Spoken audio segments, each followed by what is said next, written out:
Bonsoir et bienvenue sur Europe 1. Nous sommes ensemble pendant ces 2 heures de direct. L'antenne est à vous, en toute liberté. Et nous sommes à la veille du dernier jour de l'année 2012. C'est pas toujours une période facile, les fins d'année. C'est souvent celle des bilans où l'on se retourne sur ce que nous avons vécu, décidé ou parfois aussi subi. C'est aussi l'époque de l'année où l'on s'interroge sur ce qui nous est essentiel, sur ce qui fait sens et qui parfois est douloureux, quand on a le sentiment de ne plus très bien savoir où on en est, ce qu'on cherche, ce qu'il faudrait faire ou décider. Nous vient alors une grande lassitude, une forme de fatigue dans laquelle on aimerait bien trouver un réconfort, une main tendue, une épaule. Alors si vous êtes dans cette période de questionnement, ma voix est là pour vous répondre, pour vous aider à chercher ensemble ce qui fait sens pour vous, mais aussi retrouver le chemin de votre désir. Le grand psychanalyste Lacan disait qu'il ne fallait pas céder sur son désir, au risque d'en payer le prix, c'est-à-dire une infinie tristesse. Alors ce soir, je vous propose que nous renouons avec votre désir, choisir le chemin de traverse dessiné par le « j'ai envie » plutôt que de poursuivre sur l'autoroute du « il faut que ». Et je vous invite pour cela à nous appeler au standard au 39 21. Vous serez accueillis ce soir par Paul, sous l'œil attentif de Vivien qui réalise cette émission. Vous pouvez aussi réagir à ce que vous entendez à l'antenne par SMS en composant le 7 39 21 en commençant votre texto par le mot nuit ou partagez avec nous en envoyant un mail sur le site europe1.fr. J'attends vos appels sur le 39 21. Europe 1, Sophie Peters. Bonsoir Audrey. Oui, bonsoir Sophie. Alors Audrey. Oui, alors, justement je rebondis sur ce que vous venez de dire. C'est vrai que la période des fêtes a été pour moi l'occasion de faire le bilan de pas mal de choses et me rendre compte qu'effectivement ça fait 3 mois que je me suis séparée de mon compagnon et qui m'a quittée, pour être plus précise, de façon assez brutale. Et ça fait 3 mois que je ressasse pas mal de choses et j'ai eu besoin du coup de vous appeler pour essayer de mettre des mots sur ce que je ressens et me permettre du coup d'avancer et redémarrer l'année, je l'espère, dans de meilleures conditions. Oui, c'est fait pour ça aussi les changements d'année. On fait un bilan étape et on essaye de repartir du bon pied. Et qu'est-ce que vous ne comprenez pas justement? Est-ce que vous savez déjà ce que vous ne comprenez pas? En fait, déjà, pour planter le décor, on est 2 personnes complètement différentes, tant dans notre personnalité que dans notre façon de vivre. Donc ça a été une relation assez compliquée, de faire de nos différences une complémentarité plutôt que des conflits. Et on a quand même passé 1 an ensemble. Et au bout de cette année, on a voulu marquer le coup et faire un joli voyage. Donc au mois de septembre, on est partis aux États-Unis tous les 2.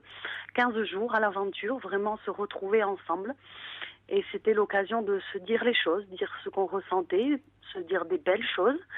Et au retour, justement, de ce voyage, j'ai eu le besoin de lui dire que j'avais envie de plus, qu'on s'engage plus, qu'on envisage un avenir. Et sa réponse a été que si j'en étais à ce stade de ma vie, il fallait que ça s'arrête parce qu'il n'en était pas là. Voilà comment ça s'est passé. Et durant le voyage, la relation était fluide ou il y avait des tensions? Est-ce qu'il y avait des signes avant-coureurs ou des moments où vous étiez pas bien, pas heureuse? Alors, tension, non, pas vraiment, parce l'un comme l'autre, on n'aime pas vraiment les conflits. Des incompréhensions, beaucoup, mais ça a toujours été le cas. Mais on était toujours dans cette complicité qui fait qu'on arrivait à trouver un terrain d'entente au milieu. En sachant que ce qui posait question, puisqu'on parle d'incompréhension, c'était passé sous silence ou mis de côté, enfin, c'était jamais abordé. Oui, voilà. Parce que peut-être mon souci de vouloir toujours mettre des mots sur ce qui se passait, sur nos incompréhensions, lui était plutôt dans l'optique de ce n'est pas grave, on passe au travers. Et c'est peut-être ça qui a créé un fossé au fur et à mesure. Et vous étiez plutôt celle qui, on va dire, dénonçait ou mettait en lumière ou... Oui, parce que je sentais qu'effectivement ça faisait 1 an, on partait en voyage, on parlait d'avenir. Et j'ai eu envie de mettre du concret sur ces mots-là, de parler d'emménager ensemble, de se marier, et ainsi de suite, et vraiment parler de choses concrètes de la vie à 2. Et j'ai senti peut-être qu'à ce moment-là, on n'était plus sur la même longueur d'onde. Lui, il était libre, enfin, il n'avait pas d'obstacle pour qu'il s'engage plus avant dans la relation? Non, mais justement, c'est quelqu'un qui aime sa liberté, qui aime beaucoup voyager, qui aime être très souvent seul. Et voilà, j'ai dû composer avec ça pendant longtemps parce que je suis pas du tout dans ce sentiment-là. Mais je pensais qu'à terme, on allait évoluer à deux et pas l'un à côté de l'autre. C'est vrai qu'à la fin, c'est ça que je ressentais plutôt. Que vous étiez l'un à côté de l'autre et pas ensemble, pas dans le partage. Qui partageait peu.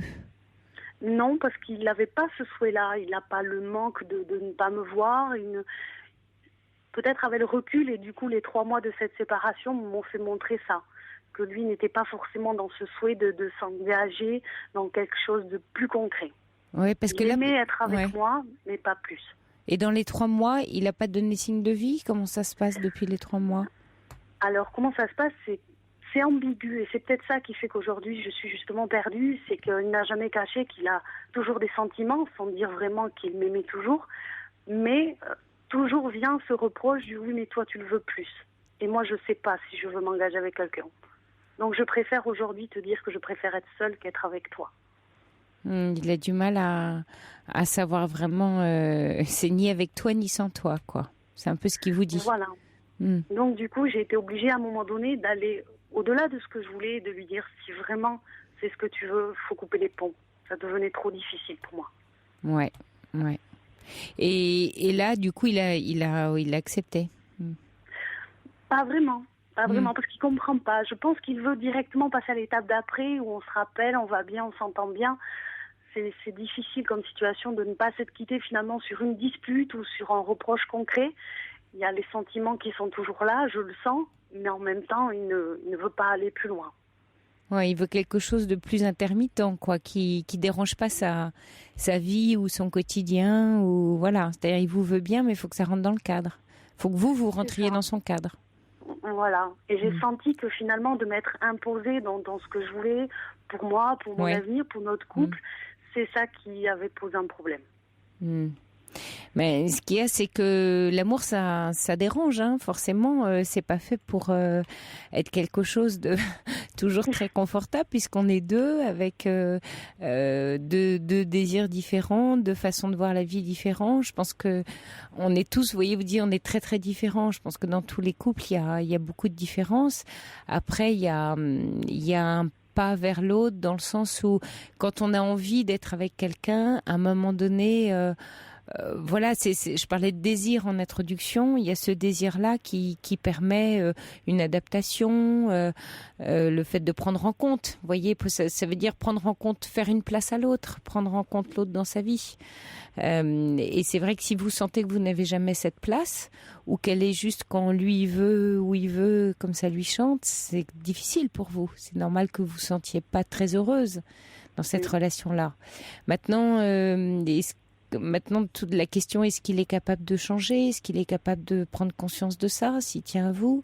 Parce que l'amour, ça permet aussi à chacun de grandir. Vous voyez, c'est l'occasion qui nous est donnée de dépasser un peu nos limites, nos obstacles. C'est dans la relation à l'autre qu'on grandit, hein. C'est pas tout seul dans son coin. Et l'amour, c'est sans doute un des liens les plus exigeants qui permet de se révéler, de progresser dans son humanité, dans sa conscience de la vie, dans plein de choses, que l'autre est un miroir. Alors après, est-ce qu'il accepte Maintenant, c'est vous qui... Enfin, vous sentez que vous avez une décision à prendre, que la balle est dans votre camp? C'est pour ça que vous êtes un peu en questionnement? Non, pas vraiment. Pas vraiment. Je l'ai senti prendre des distances, comme si finalement de m'être imposée sur ce que je voulais, je lui avais libéré la parole de dire je n'irai pas au-delà. Et finalement d'avoir déclenché quelque chose chez lui. Ouais, il s'est positionné par rapport à votre désir à vous. Mais finalement pas par rapport au sien. Non, enfin... J'ai l'impression, encore une fois, naïve, qu'effectivement, il a toujours des sentiments. Oui. Et c'est ce qui m'a fait attendre pendant 3 mois. Sûr. Je me suis dit, peut-être quelque chose va se déclencher chez lui, on me manque peut-être. Et il est reparti en voyage pendant 1 mois, loin. Il m'a envoyé des messages. Il me disait que je lui manquais. Je me suis dit, il y a peut-être quelque chose à faire. Peut-être. Oui. Alors peut-être en même temps, si vous tenez à lui. Alors après, c'est vrai que la question qui se pose pour vous, c'est peut-être qu'il a besoin de temps. Peut-être qu'il a besoin de prendre conscience de certaines choses. Est-ce qu'au bout de 3 mois, la porte est toujours fermée? C'est-à-dire que lui veut une relation avec vous, mais encore une fois, juste à sa main à lui, ou est-ce vous avez le sentiment qu'il est prêt à faire un pas vers vous? Lui, ça a été radical dans la mesure où il m'a quittée, mais il n'est plus avec personne. Ça a été révélateur d'une situation où il préfère être seul. Et moi, je pensais qu'avec le temps, j'allais passer à autre chose, peut-être tourner la page plus facilement, de me dire je vais réussir à m'imposer, à dire ce que je voulais. Bon, mais si c'est pas lui, ce sera peut-être quelqu'un d'autre. Et ça a été aussi révélateur de tous les sentiments que j'avais pour lui et de me dire, malgré tout, il me manque. Malgré tout, j'ai quand même envie d'attendre et de voir. Donc finalement, vous avez un peu votre réponse. En fait, ce que vous illustrez très bien, c'est que c'est pas parce qu'on s'aime que c'est simple. Vous voyez, c'est pas parce que quelquefois il y a de l'amour de part et d'autre, et pour autant c'est difficile ou un peu compliqué. Alors, vous aviez posé dans votre questionnement tout à l'heure, est-ce que c'est une histoire d'ego ? Oui, il y a toujours un peu ce problème-là chez chacun dans une relation amoureuse. Vous voyez, d'ego en forme de pouvoir, finalement. Qui a le pouvoir sur l'autre ou sur la relation ? Chacun, finalement, veut quelque chose que ne veut pas l'autre. Oui. C'est vrai que après, c'est, par rapport au vécu que j'ai eu avant lui, de quelqu'un qui m'avait trahi et trompé, ça a été extrêmement compliqué de gérer sa volonté d'indépendance, son désir de ne pas être tout le temps avec moi. Et moi, de ne pas être dans l'accusation tout le temps ou d'imaginer n'importe quoi. Donc, ça m'a fait beaucoup évoluer personnellement. Donc, pour ça, c'est vrai que ça a été extrêmement positif de me dire, je ne lui fais pas non plus payer mes relations passées. Il n'est pas là pour ça. On est là pour que le positif aussi. Mais, malgré tout, à un moment donné, j'ai voulu m'imposer sur le fait que je voulais plus. Je voulais vraiment une vie à deux. Et ça a été un tout. Ça a été le voyage, ça a été le fêter mes 30 ans, ça a été plein de petits détails qui se sont accumulés, qui m'ont fait m'imposer, chose que je ne faisais pas du tout auparavant. Oui, donc en fait, vous avez posé votre désir à vous. Vous voyez ce que je disais, votre envie, votre souhait. Mais ça, vous pouvez pas vous en vouloir, Audrey. Enfin, vous voyez, c'est difficile parce que quand en face, on n'est pas reconnu dans son désir, on pense que son désir finalement n'est pas juste. Vous voyez, c'est j'aurais pas dû lui dire parce que à cause de ça, je l'ai perdu. Mais vous pouvez pas non plus bâtir une relation sur le fait de vous renier tout le temps, parce qu'à un moment donné, ça va exploser. Donc déjà, comme vous l'exprimez très bien, vous avez grandi, vous avez évolué, vous êtes moins fusionnel en fait, ou moins en recherche de fusion. Et ça a sûrement dû énormément vous apporter, très certainement. Et vous apaiser aussi, dans la relation amoureuse. Mais ça n'empêche que, voilà, vous avez le désir de construire et pourquoi pas ? Enfin, vous voyez, c'est un désir juste, enfin estimable, surtout quand on est amoureux. Alors maintenant que lui, est-ce que lui, la porte est complètement fermée ou est-ce qu'avec un peu de temps, en envisageant... Parce que il faut aussi qu'il puisse comprendre, peut-être qu'il manque un peu de parole entre vous. Si vous lui faites comprendre que c'est ok sa liberté, mais on peut construire ensemble en gardant chacun sa liberté. Je pense que c'est même assez sain. Voilà, ses hobbies, ses attaches, ses amis, son mode de vie. Enfin, vous voyez, c'est pas parce qu'on vit ensemble ou qu'on se met ensemble qu'on est obligé de renoncer à qui on est. Peut-être que c'est ça sa croyance à lui. Et je sais pas, il a vécu avant une autre histoire où il s'est senti pris dans quelque chose où il était moins libre. Il a peur de perdre ça, vous pensez ? Je ne sais pas. C'est vrai qu'il a toujours été assez mystérieux sur ce qu'il avait vécu avant, donc je ne pourrais pas répondre là-dessus. Ouais. Et la parole n'est pas très facile, c'est ça, entre vous, sur des choses très profondes ? Non. Non, parce que je suis beaucoup dans l'émotion et... alors que lui aimerait plutôt que je sois quelqu'un de fort et que je passe à autre chose, que je ne m'attarde pas sur les détails. Voilà. Oui, mais vous êtes une femme, il est un homme, encore une fois. Vous voyez, on peut, je veux dire, si on est un homme, on peut pas, voilà, s'il veut quelqu'un comme lui, et on peut pas avoir quelqu'un comme soi. De l'autre côté, on est forcément différent et on apprend à faire avec la différence de l'autre. C'est ça qui nous rend d'ailleurs bien plus grands que nous sommes, bien plus humains. C'est ça la beauté de l'amour, c'est s'agrandir de qui est l'autre, de son émotion, de sa façon de voir la vie. Vous voyez, c'est aussi une façon de s'ouvrir un nouveau monde. L'autre est un autre monde. Donc, quand je vous entends, j'ai l'impression que vous vous culpabilisez, vous voyez beaucoup de qui vous êtes et de vos besoins. Mais en même temps, sont pas non plus, vous voyez, on sent pas chez vous un besoin qui serait totalement illégitime. Vous voyez, c'est le besoin d'une femme qui est amoureuse et qui aimerait qu'on porte un regard sur elle. C'est ce que j'entends. C'est là où mes amis, effectivement, depuis 3 mois, m'ont beaucoup aidée. Oui. Parce que de l'entendre, lui, me répéter que je demandais trop, j'avais fini par croire ça. Mais c'est que lui ne peut pas donner beaucoup. C'est ça qu'il est en train de dire. Alors vous demandez peut-être, bien sûr, mais si lui n'a rien à donner. Parce que la question dans l'amour, encore une fois, c'est qu'est-ce qu'on donne ? C'est pas quand peut-être vous donnez beaucoup. Alors c'est sûr que si vous donnez beaucoup, vous attendez sans doute beaucoup aussi. C'est souvent dans ce sens-là, on donne beaucoup, mais quelque part on attend aussi beaucoup quand on donne beaucoup. Oui. Mais en même temps, s'il lui donne peu ou pas, il vous met encore plus en état de demande, en état de frustration. Donc s'il pouvait comprendre qu'en vous donnant un peu, ça calme tout de suite. Vous voyez, ça tend moins la relation. Ouais. Alors après, qu'est-ce que ça lui coûte à lui de donner ? C'est encore une autre question. C'est ça. Ouais. C'est compliqué. Oui, vous voyez, c'est une alchimie, enfin une forme d'équilibre à trouver. Mais dans l'amour, il y a du don. Il y a du don et c'est même essentiel, mais pas seulement que dans l'amour, dans l'amitié, dans toute relation humaine. Il y a du don dans le sens où on devient heureux de donner, on devient heureux de faire une place, on devient heureux de prendre soin de l'autre, d'être tourné vers l'autre plutôt que vers soi. Mais si c'est une personne qui craint que vous lui preniez quelque chose, comme ça arrive chez pas mal d'hommes, sans caricaturer, mais voilà, c'est juste effectivement peut-être plus un constat et c'est plus étudié en psy sur l'aspect oedipien. Forcément, la relation se tend parce que lui craint que vous lui preniez quelque chose en lui demandant trop. Donc il a du mal à lâcher. Sans doute avec sa maman ou j'en sais rien. Le moindre compromis était extrêmement difficile à faire avec lui. Et du coup, je me retrouvais frustrée de faire beaucoup d'efforts de mon côté, à titre personnel, pour respecter qui il est, sa façon de voir les choses. Et en même temps que ce que je demandais moi, ça lui paraissait une montagne. Et j'explique souvent le détail aberrant où on finissait par ne plus dormir ensemble. Parce qu'on n'avait pas le même train de vie, on ne travaillait pas dans les mêmes horaires. Ouais. Et du coup, il ne venait pas chez moi, je n'allais pas chez lui, c'était acquis. Et le fait que ce soit acquis, pour moi, petit à petit, m'a blessée. Je me suis dit, mais comment on peut envisager être avec quelqu'un, finalement, en partageant que peu de choses. Oui. Et je ne me reconnaissais plus dans cette relation. C'est ce qui m'a fait finalement m'imposer. Mais je pense que vous avez bien fait, Audrey, quand je vous entends. Vous voyez, vous avez des mots justes en plus. C'est ce qui a fait m'imposer parce que je me reconnaissais plus. Venez de dire quelque chose de très juste. On se reconnaît dans une relation. Et quand on s'y reconnaît pas, quelquefois on dit on s'y retrouve pas. Vous savez, si on reprend l'idée de compte qu'on avait tout à l'heure ou de don, on dit je m'y retrouve pas. Le compte y est pas.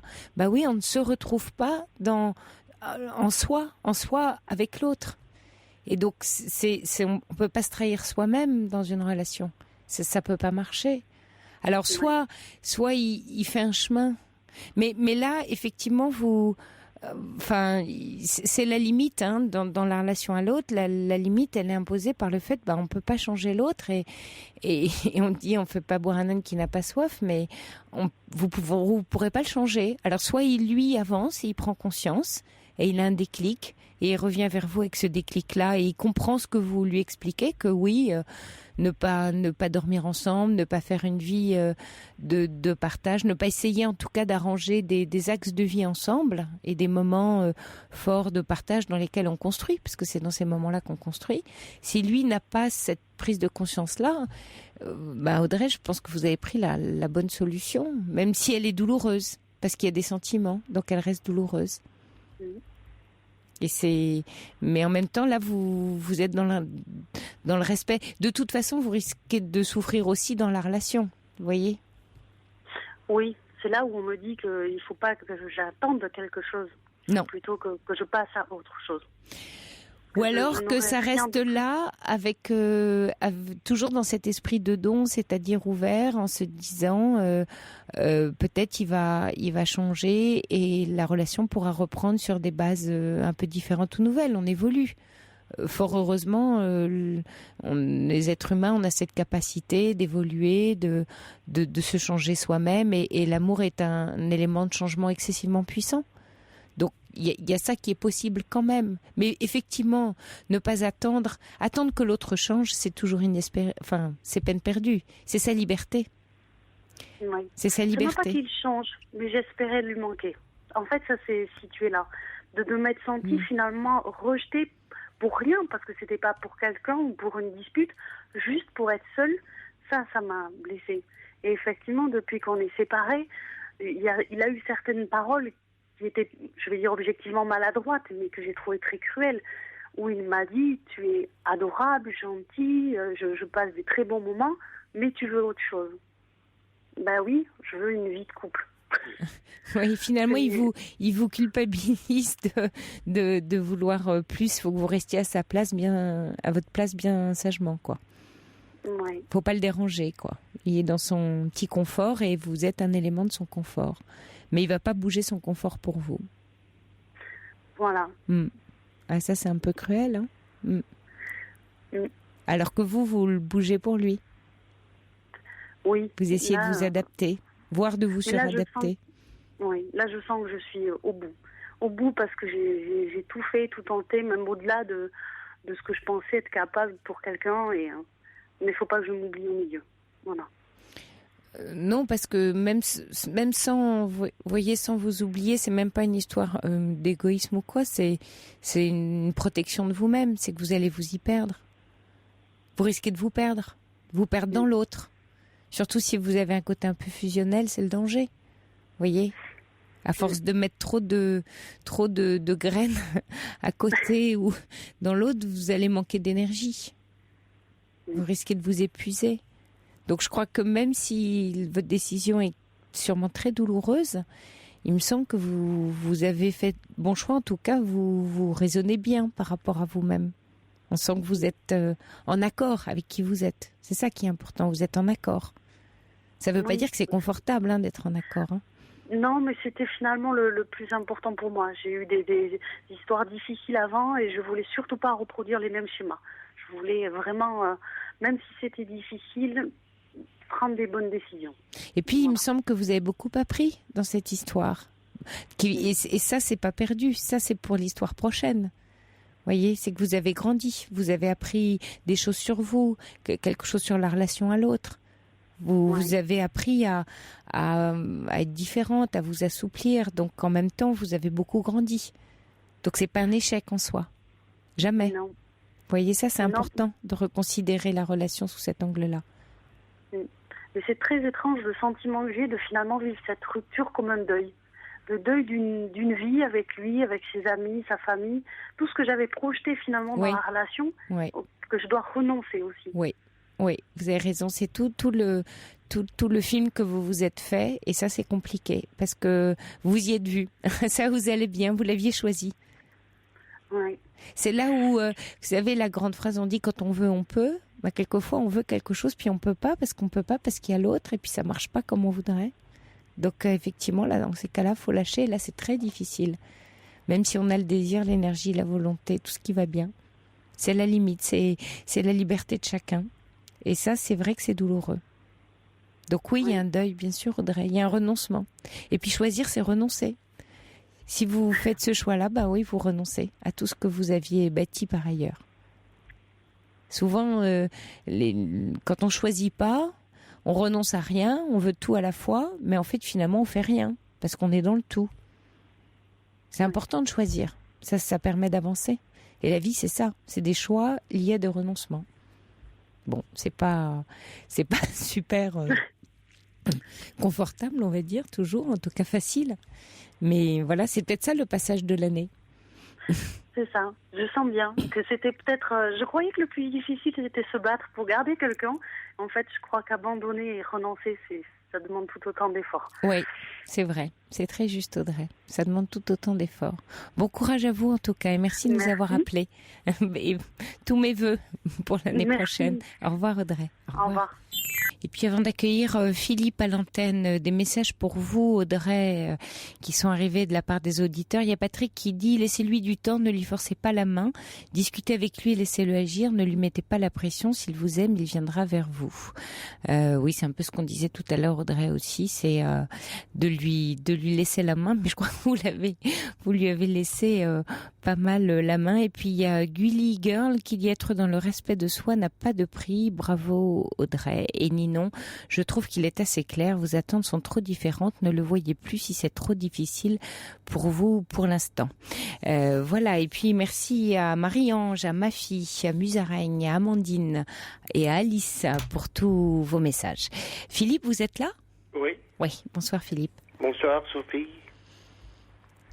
Je me permettais de vous appeler pour vous parler de l'harcèlement au travail. Oui.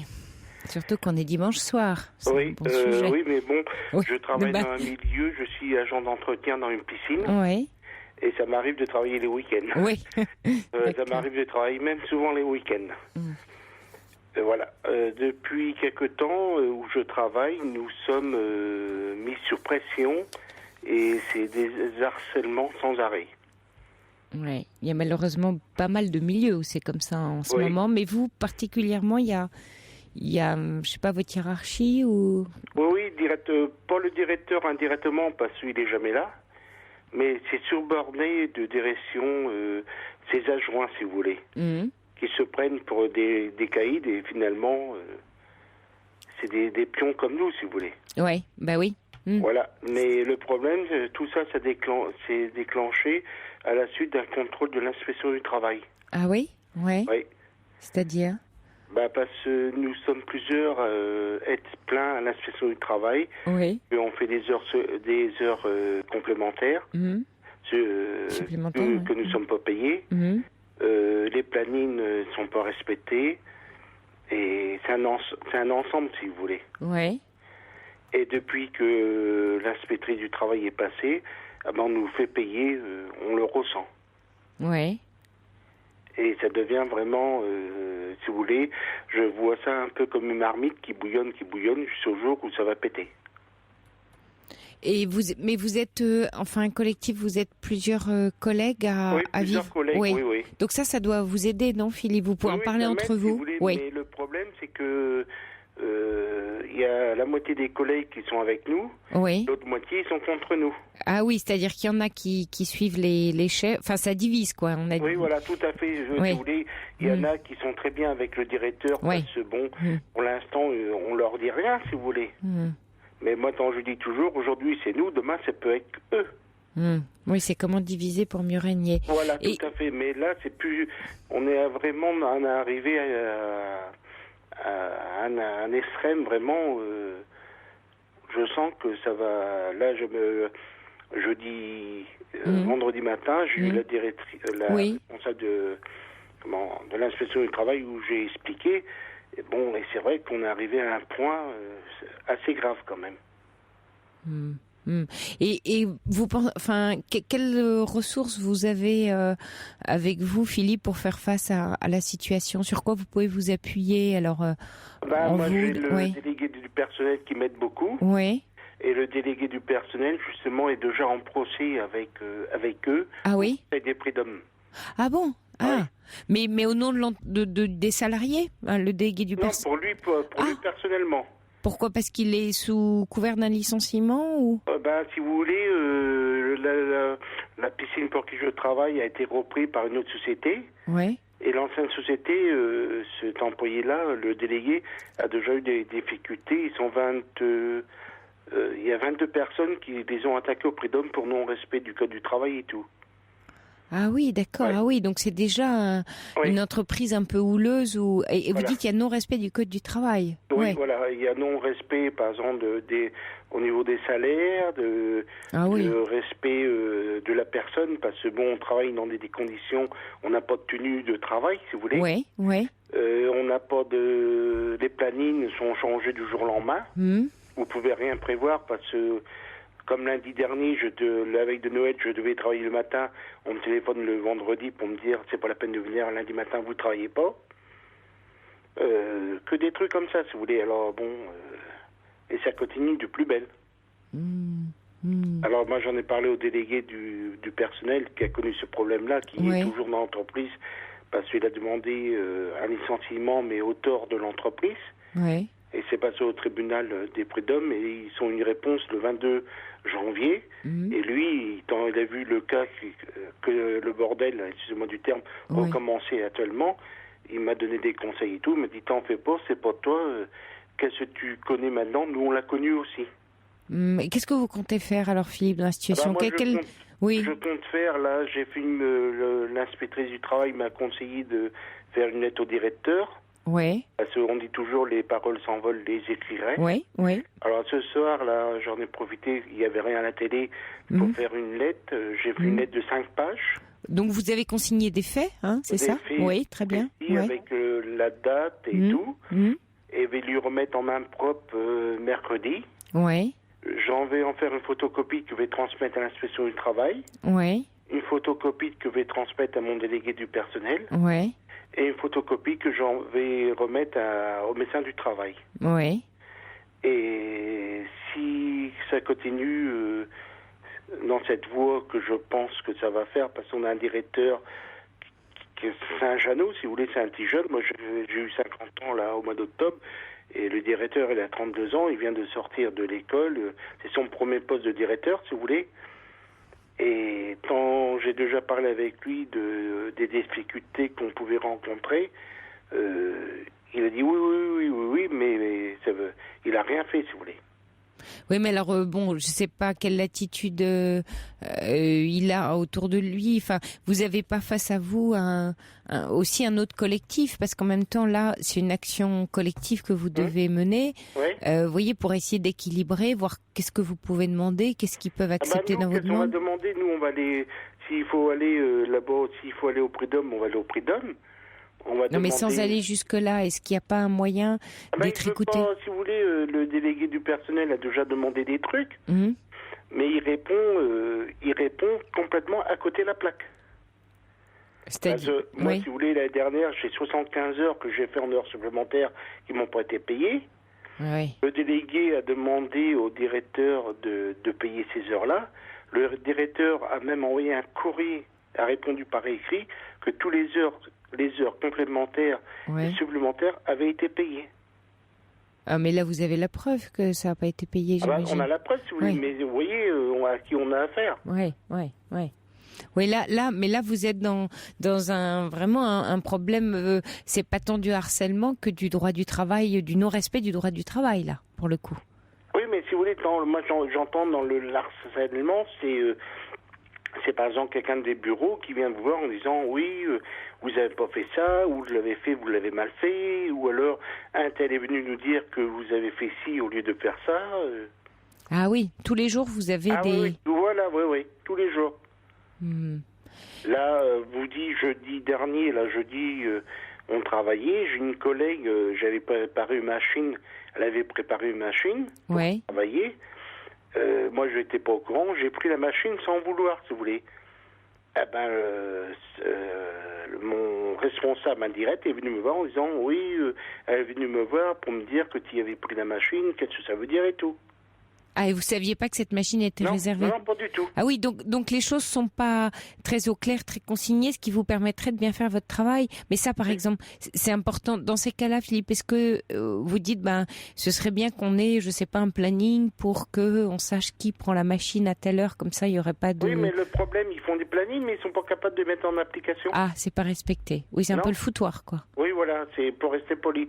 Parce que moi, j'appellerais pas ça le foutoir. Mais bon, on est à l'antenne, alors bon, on va rester poli. Mais si vous voulez, ils nous ont fait un planning pour, parce qu'on appelle ça l'arrêt technique, si vous voulez. On vide les bassins et tout. Mais déjà, le lundi, on devait faire un truc, on n'a pas travaillé, on n'a pas pu faire. Et quand on est arrivé mercredi matin pour prendre notre poste à 6h30, on ne savait pas par quoi commencer. C'est un peu, débrouillez-vous. Ce qui est important peut-être, Philippe, dans ces cas-là, c'est vous débrouiller comme vous le faites, mais à chaque fois que vous êtes attaqué ou vous sentez attaqué, voyez, restez bien droit en vous-même. Vous savez que vous avez fait de votre mieux. Enfin, vous avez fait le travail comme vous pouviez le faire avec ce qui vous était donné. C'est important de pas abîmer votre confiance en vous dans des situations comme ça où l'entreprise ou le collectif c'est pas bien où il va.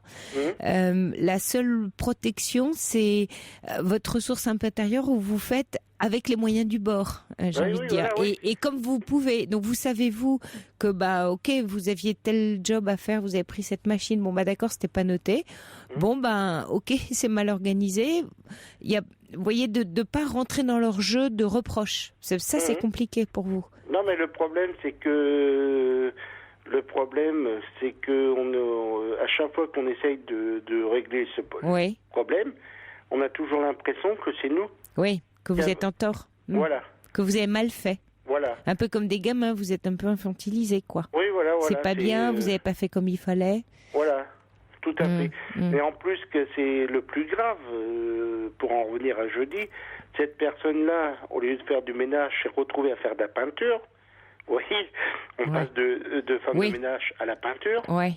Et malheureusement, cette personne-là a fait un malaise. Ah, avec les odeurs et tout ça, Voilà. Ouais. Mais mon chef indirect est venu me voir en faisant le reproche que le malaise qu'elle avait fait, c'était moi qui l'avais provoqué. À cause de quoi? Comment vous aviez pu? Parce que j'y avais piqué la machine qu'il fallait pas prendre. Ah, et que du coup, ils avaient été obligés de la mettre à la peinture? Voilà, ouais. Ah oui, d'accord. Ah oui, donc tout ça finit par être de votre faute, quoi. Oui, voilà, tout à fait. Ouais, c'est comment trouver un bouc émissaire. Ouais. Voilà, tout à fait.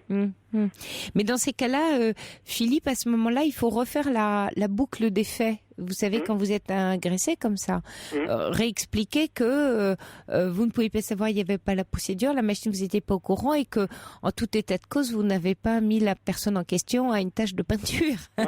Donc... Moi, j'ai expliqué ça au directeur. Oui. Mais le directeur n'a pas voulu entendre ça. Ouais. Il faut faire le disque rayé dans ces cas-là. La machine, vous l'avez prise, c'était pas pour vous.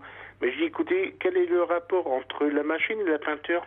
J'ai dit, vous, par exemple, vous êtes, votre secrétaire n'a pas son ordinateur, elle va vous prendre votre poste. J'ai dit, ça ressemble à rien. Il me dit, oui, d'abord vous êtes là pour faire qu'est-ce qu'on dit, vous n'êtes pas là pour essayer de nous faire voir que... Bon, j'ai dit, c'est bon, comme d'habitude, il faut rien dire, il faut dire amen.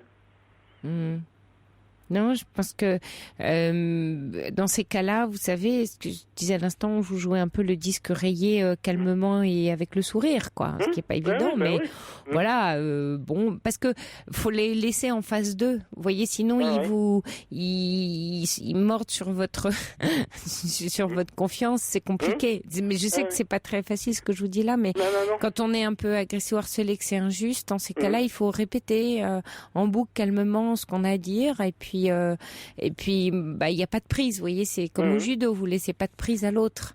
Mais c'est compliqué. De toute façon, là, j'imagine, Philippe, qu'il va falloir que vous envisagiez autre chose par rapport à votre travail. Ah oui, parce qu'il m'a même dit, le directeur, et c'est là, en parlant avec lui, quand même, j'ai insisté, parce que je suis quelqu'un de têteux, j'ai quand même dit, excusez-moi, mais j'ai l'impression que vous cherchez que je démissionne. Il m'a dit non, si vous voulez, nous serons prêts à faire une rupture conventionnelle. J'ai dit là, vous pouvez toujours courir parce que je suis pas prêt à faire.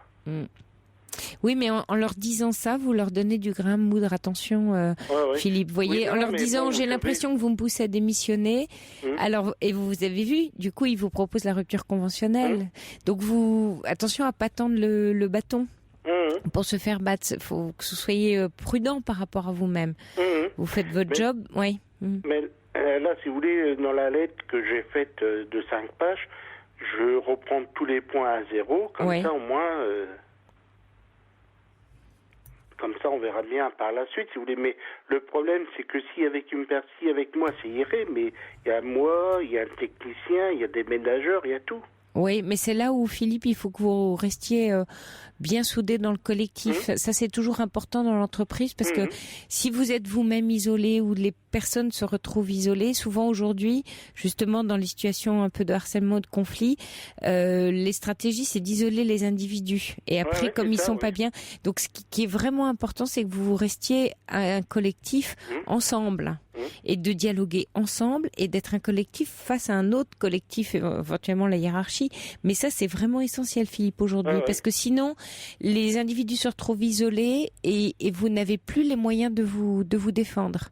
Et de rester très centré sur les faits et pas sur les conflits de personnes, parce qu'on a tôt fait de basculer sur le conflit de personnes. Or là, il y a des faits, vous avez des faits, donc c'est important de travailler autour de ces faits-là. Ah oui. Hein? Mais que c'est important et qu'elle s'y mette beaucoup, qu'elle s'y va nous aider, nous et mes autres collègues, c'est que on a un délégué qui a connu déjà ce problème-là. Il est en plein de problèmes. Alors il dit, moi, il est venu à la maison vendredi soir, on en a parlé, il me dit, mais tout qu'est-ce que tu me dis, on l'a vécu, hein, on sait comment ils sont. Hein. Quand j'en ai parlé avec l'inspection du travail de vendredi matin, des problèmes que je rencontrais et mes collègues, elle m'a dit, vous faites une lettre au patron, vous expliquez tout ça, au directeur, vous expliquez tout ça, et vous m'envoyez une photocopie, comme ça, moi, me permettre de me redéplacer et d'approfondir mon dossier. Parce qu'il y a un dossier déjà. Oui, d'accord. Mais ce qui paraît important là dans votre histoire, Philippe, aussi, c'est de faire attention, et même avec vos collègues, de pas basculer dans des conflits de personnes, parce que ça, c'est ça. Enfin, voilà, ça charrie trop de difficultés et de rester bien centré sur, voilà, on est dans le cadre du travail, donc éviter autant que faire se peut de déraper sur des conflits de personne à personne, trop individuels, où là, ça s'envenime et on en vient, vous voyez, à des reproches sur les individus. Il faut rester vraiment... c'est important de respecter ce que c'est que le travail, la tâche, le cadre de travail. Et ça, on ne peut pas être dans le reproche, on est dans le factuel dans ces cas-là. Et c'est dur. Hein. Je n'avais déjà entendu parler, mais à ce point-là... Oui, vous voyez, il y a Laurence de Picardie qui vous envoie un mail en disant « Cette situation ressemble à un retour de bâton. Je vous conseille de relater les faits sur papier à chaque fois qu'un incident se passe et de vous en servir. Voilà, si la situation dégénère face au prud'homme, étant déjà signalé, vos employeurs ne gagneront rien à agir de la sorte. Bon courage. » Elle a tout à fait raison, parce que même le délégué du personnel ou l'inspection du travail, et même des collègues qui m'ont dit « Philippe, à chaque fois que tu as un problème, qu'on te fasse un reproche et tout, note-le. » Oui. Comme ça, note-le, comme ça au moins. Mais je pensais pas que ça pouvait. Mais tout, c'est une entreprise où on va bientôt travailler, on va plus avoir de produits d'entretien. Oui, ça veut dire que, vous voyez, c'est l'entreprise qui est peut-être un peu malade. En tout cas, bon courage à vous, Philippe, dans vos démarches. Et puis, voilà, c'est pas la garde, c'est surtout votre confiance en vous, hein, qu'il faut bien garder. Hein. Mais bon courage à vous. Merci de nous avoir appelés. Au revoir.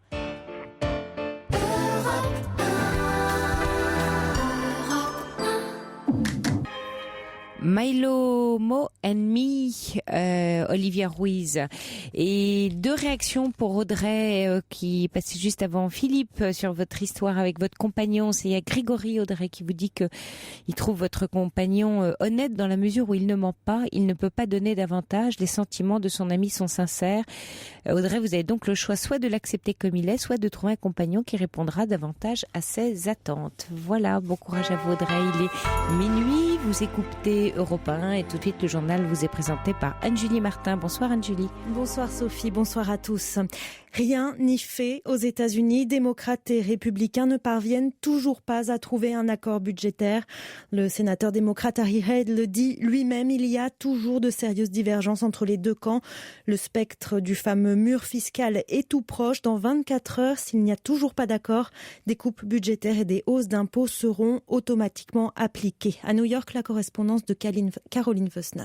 Ça ressemble à un théâtre, une mise en scène dramatique, et pourtant le suspense est réel. On ne sait pas du tout si un accord sera trouvé. Les leaders du Sénat ont travaillé d'arrache-pied hier sur un projet susceptible de rallier les républicains de la Chambre.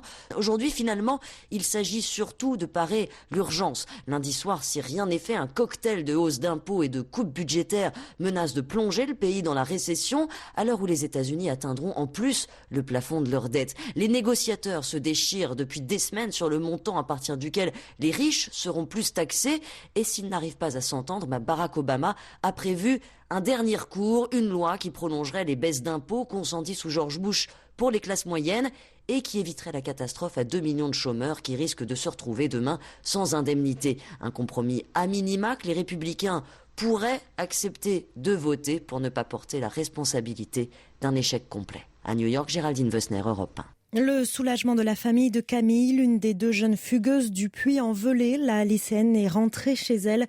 Elle a contacté ses parents dans la journée de Notre-Dame-des-Landes où ils sont allés la récupérer. C'est là qu'elle vivait depuis des semaines en compagnie d'anarchistes opposés au projet d'aéroport.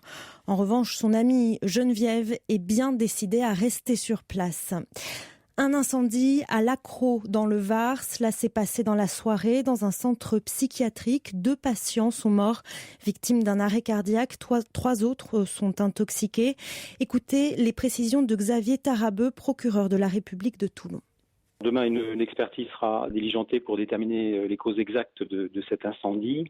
Ce que l'on peut seulement dire ce soir, c'est qu'il y a un des pensionnaires qui a été trouvé en possession d'un briquet, mais sans qu'il soit bien sûr possible de lui imputer l'origine de cet incendie. Et donc c'est l'expertise qui déterminera les causes et qui permettra d'orienter les enquêteurs pour que, dans le cadre de cette enquête qui a été confiée à la brigade de recherche de gendarmerie de hier, on puisse déterminer quelle est l'origine du feu. Des propos recueillis pour Europe 1 par Sandrine Andréi. En Centrafrique, le président François Bozizé lâche du lest. Il s'engage à former un gouvernement d'union nationale avec les rebelles. Les rebelles qui menacent d'entrer à Bangui, la capitale. Le chef d'État promet également qu'il ne se représentera pas à la prochaine élection. Amener les plus pauvres au musée, c'était le but de l'opération menée ce week-end à Paris. Des centaines de bénéficiaires d'associations caritatives ont été invités à visiter les grandes expositions du moment, comme celle de Dali au Centre Pompidou. Et avec eux, l'initiatrice de cette opération, la ministre de la Culture, Aurélie Filippetti. Je pensais que c'était bien dans cette période de fin d'année où on se fait des cadeaux, où on est dans plus de générosité que d'habitude peut-être, et bien de rappeler que nos musées, nos belles expos, elles doivent être aussi accessibles à ceux qui sont dans la difficulté. Je souhaite que l'opération soit pérennisée, donc qu'on organise des visites comme celle-là tous les 2 ou 3 mois, afin que les gens finalement s'habituent, qu'il y ait une familiarité qui se crée et que du coup ils ne s'excluent pas eux-mêmes des opérations comme celle-là qui sont faites et pensées pour eux. Donc on est au début de quelque chose et on va maintenant améliorer le dispositif. La culture n'est vraiment pas un luxe. Évidemment, moi je ne peux pas donner du travail aux gens, je ne peux pas leur donner un logement, mais la culture fait partie des besoins vitaux de l'homme. Et ça fait aussi partie de ce qui nous rend notre dignité quand on se trouve par ailleurs dans des situations matérielles extrêmement difficiles. Donc je crois que c'est important aussi de permettre à des gens qui traversent des périodes de chômage ou de précarité, eh bien d'avoir des émotions artistiques comme celle-là. Aurélie Filippetti au micro de Stéphane Place. Sa voix était reconnaissable entre mille. Elle vient de s'éteindre. Jean Topard est mort à l'âge de 90 ans. Il avait doublé de nombreuses émissions de télévision comme Ulysse 31 ou Les Mystérieuses Cités d'Or. Il avait tourné aussi au cinéma pour Jean Renoir ou encore Claude Chabrol. Du sport, du rugby avec la 14e journée du top 14. En match de clôture, le leader Toulon l'emporte largement sur Perpignan, 46-13. Il conserve 7 points d'avance sur Clermont. Clermont, très large victoire aussi face à Bayonne, 48-3. Après 2 défaites consécutives, le Stade toulousain renoue avec la victoire à Castres, 18-16. On termine avec la météo. Beaucoup de soleil pour ce dernier jour de l'année. Seul un petit quart nord-ouest restera gris avec de la pluie. Quant aux températures, il fera 7 à Aurillac, 9 à Strasbourg ou encore 14 à Biarritz. C'est la fin de cette édition. Je vous laisse en compagnie de Sophie Peters.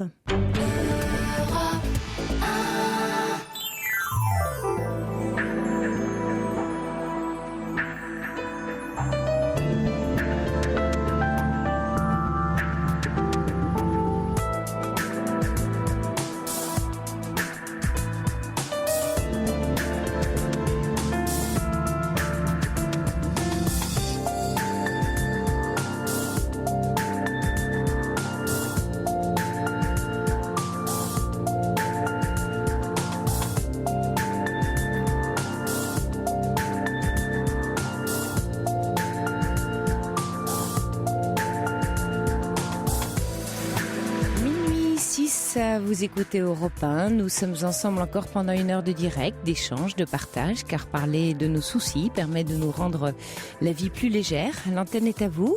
Il vous suffit de composer le 39 21 pour partager avec nous vos préoccupations, des événements de votre vie.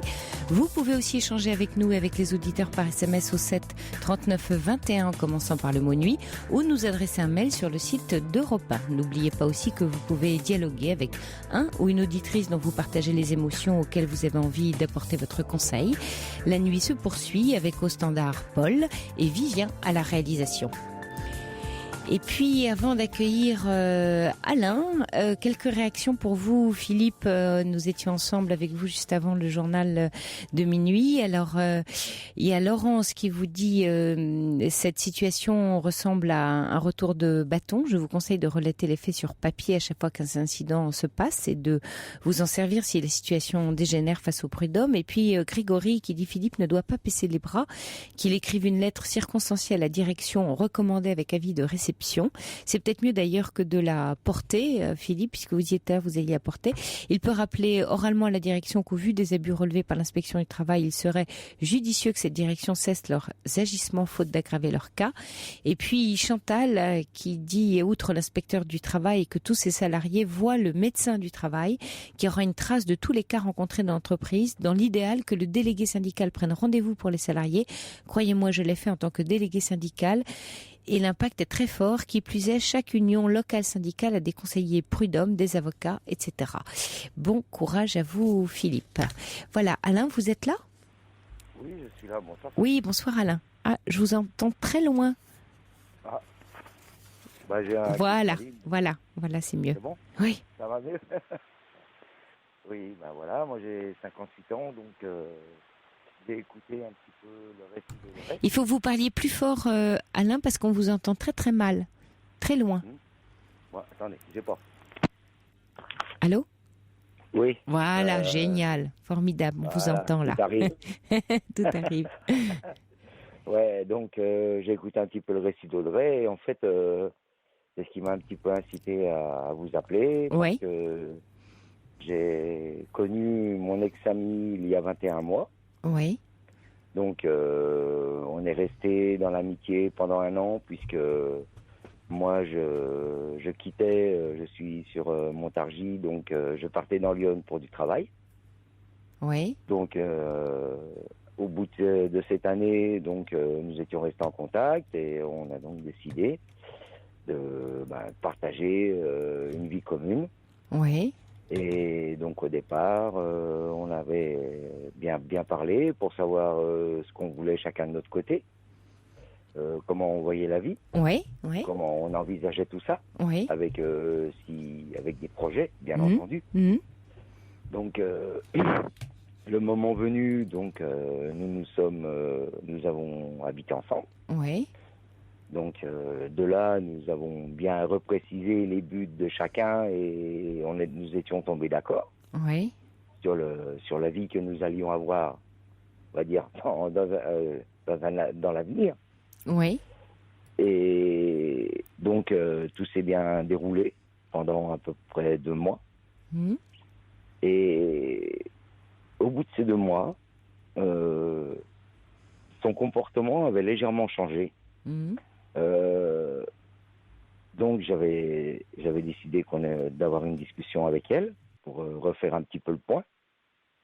Elle m'a dit bah oui, je m'excuse, moi j'ai pas trop l'habitude de dire je t'aime à un homme. Oui. C'est pas dans ma nature. Alors que moi je suis tout le contraire. Oui. Et donc ça a été, on va dire, un premier choc, si on peut le dire comme ça.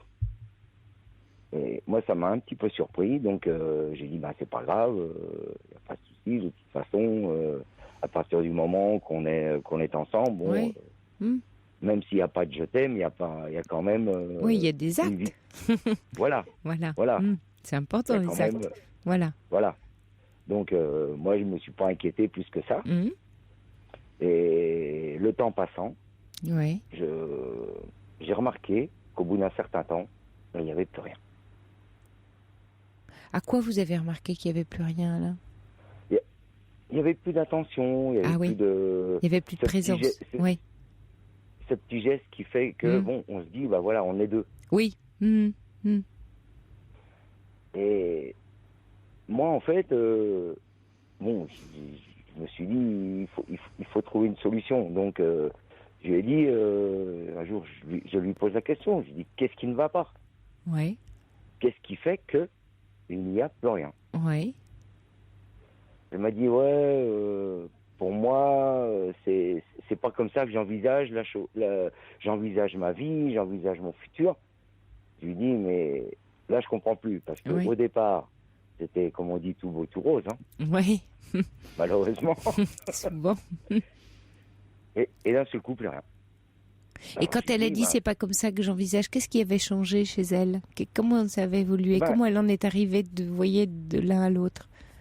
C'est-à-dire que, moi, le matin, je préparais les petits déjeuners, voilà, c'était des merci, c'était, voilà, il y avait plein de petites attentions comme ça. Ouais.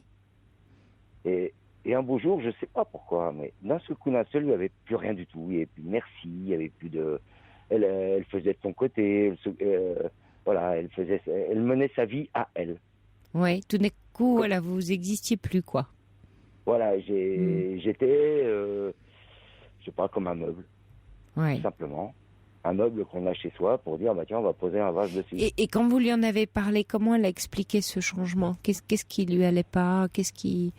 Eh ben, en fait, elle me dit, tu comprends, moi, je veux avoir une certaine liberté dans ce que je fais. Je lui dis, mais moi, je ne t'empêche pas. Je te laisse faire. Mais c'est vrai que moi, j'attends un peu plus que ce que tu me donnes. Au début, tu me donnais, maintenant, tu me donnes plus. Parce que, et je lui dis, qu'est-ce qui, pour toi, fait que tu veux plus me donner? Oui. Et là, elle me répond que pour elle, son but, c'est d'être avec quelqu'un, mais que, en fait, on est chacun un petit peu sa liberté personnelle. Oui. Donc moi, je lui dis, écoute, il n'y a pas de problème, mais je dis, tout dépend de ce que tu appelles liberté personnelle. Parce que je dis, le matin, il se passe rien, la journée, il se passe rien. Moi, je faisais la cuisine. Après, elle m'a dit non, tu fais plus la cuisine parce que j'aime pas ce que tu fais. Bon, attends, si ça continue comme ça, on va pas aller très loin. Oui. Je lui ai dit, bon, maintenant, est-ce que toi, tu envisages de faire... Ah, on a perdu Alain. Bon, on a perdu Alain, ça a coupé. Le temps, on va essayer de retrouver la trace d'Alain. Paul va sûrement faire des miracles et nous retrouver Alain. Donc on appelle Paul au secours pour qu'il nous retrouve Alain. On a peut-être Martine qui est là? Allô? Oui, Martine, vous êtes là. Le temps que nous retrouvions Alain. Bonsoir Martine. Surprise de me retrouver à l'antenne. Oui, tout d'un coup. Je vous écoute j'écoute l'émission depuis longtemps. Oui. Voilà, mon problème, c'est que je fais une dépression depuis cet été. Oui. Et que je me suis un peu mise en retrait de tous les gens parce que j'ai pas envie de me montrer fatiguée, en prenant des médicaments, n'étant pas vraiment au top. Et c'est la première fois que je n'ai absolument rien envisagé pour le réveillon de demain. Oui. Et ça me fait peur. Mais oui. C'est la première fois, Martine, que vous traversez comme ça un état dépressif? J'ai fait un état dépressif il y a une dizaine d'années, au décès de ma maman, en fait. Et parce que ça correspondait aussi à la séparation de mon conjoint. Oui. Donc ça faisait beaucoup de choses. Mais bon, j'ai réussi à m'en sortir. Oui, oui. Et là, il y a un élément qui a redéclenché quelque chose cet été? Cet été, globalement, je ne sais pas si c'est réellement ça, mais je pense. J'avais rencontré quelqu'un de très bien. On est restés 2 ans et demi ensemble.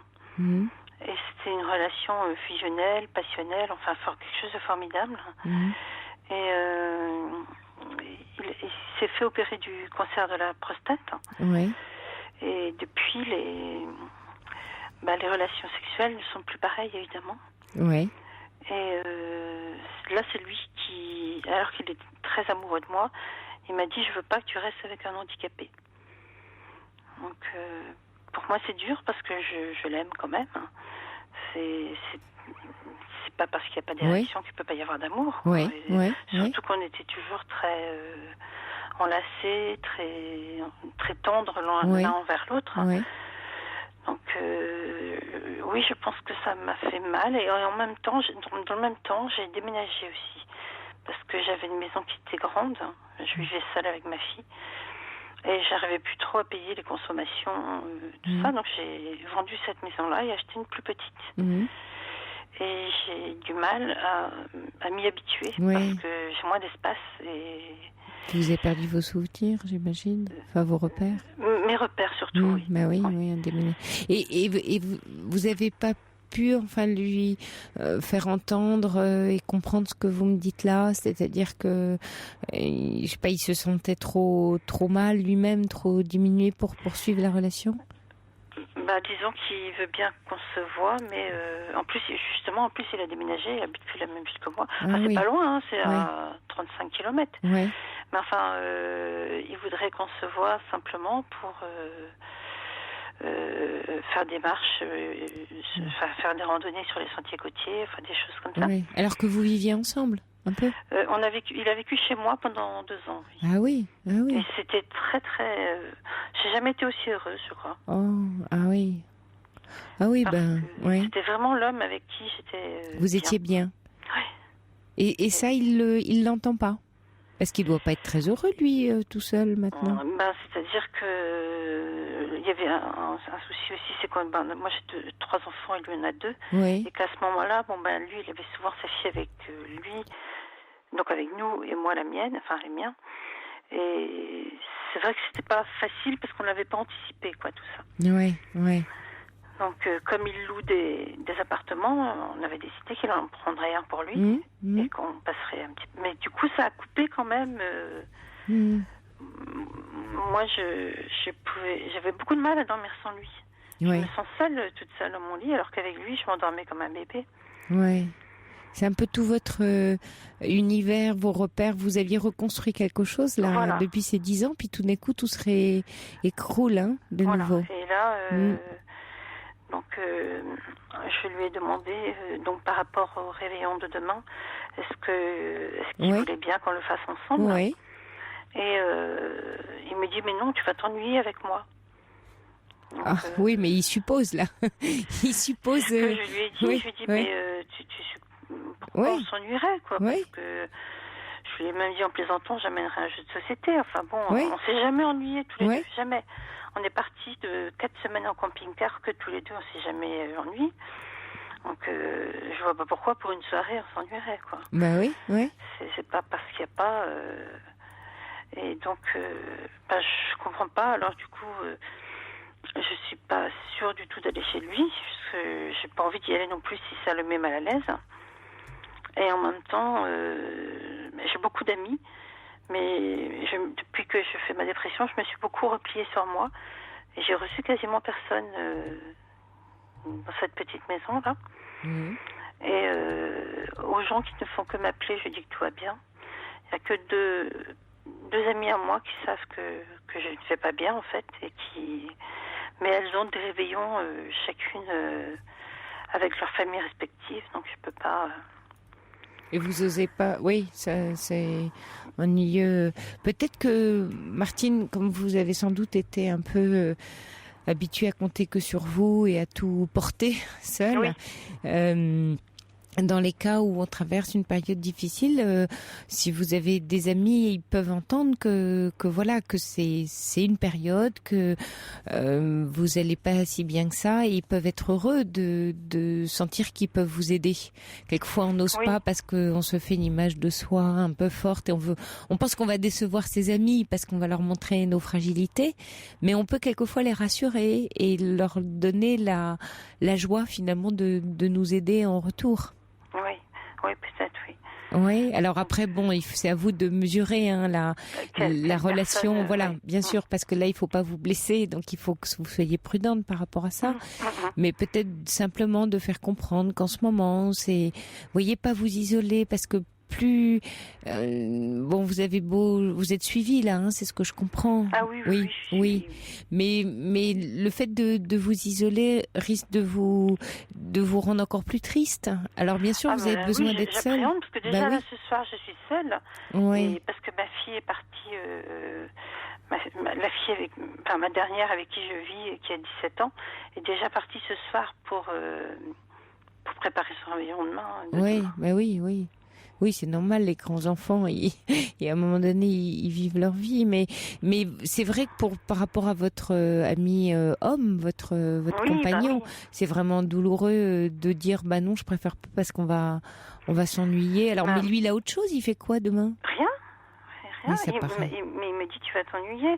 Je lui ai dit tu vas t'ennuyer. Il me dit non, j'ai l'habitude. Et voilà, c'est pas. Sinon, moi, je pensais proposer un coup de main au secours populaire, histoire de voir du monde. Oui, c'est une bonne idée, Martine, bien sûr.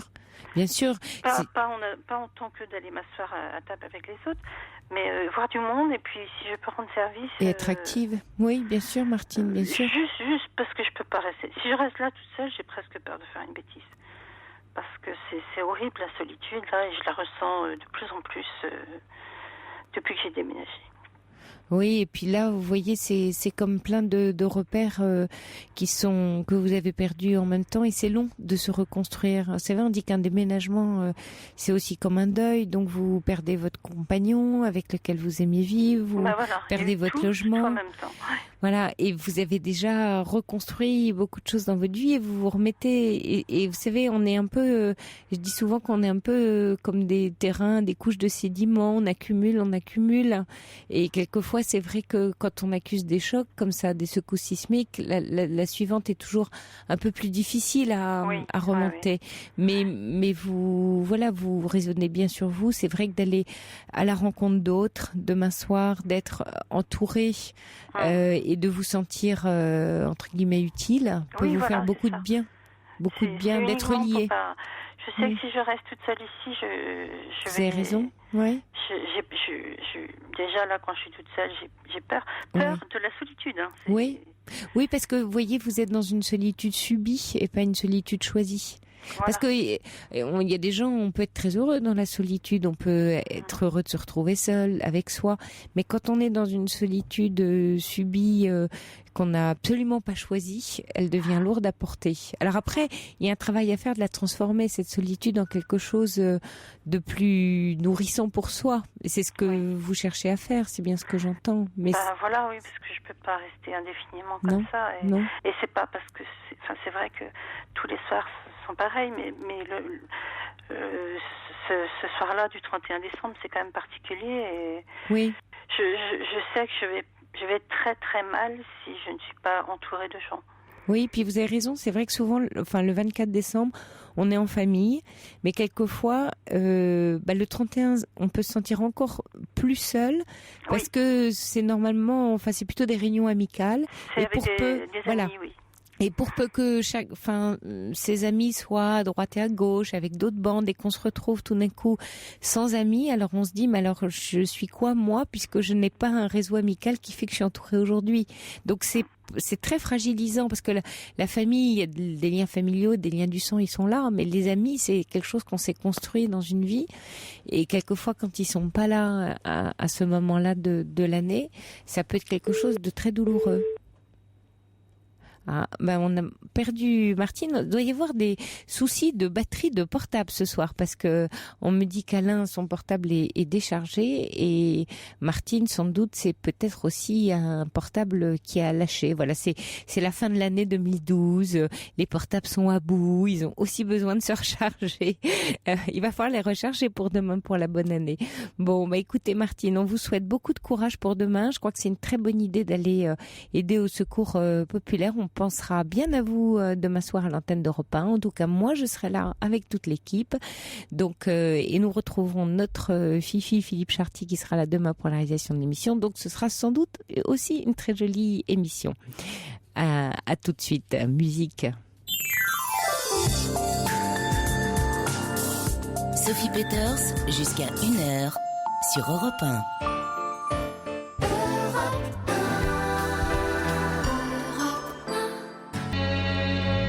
Taylor Hall, Oasis.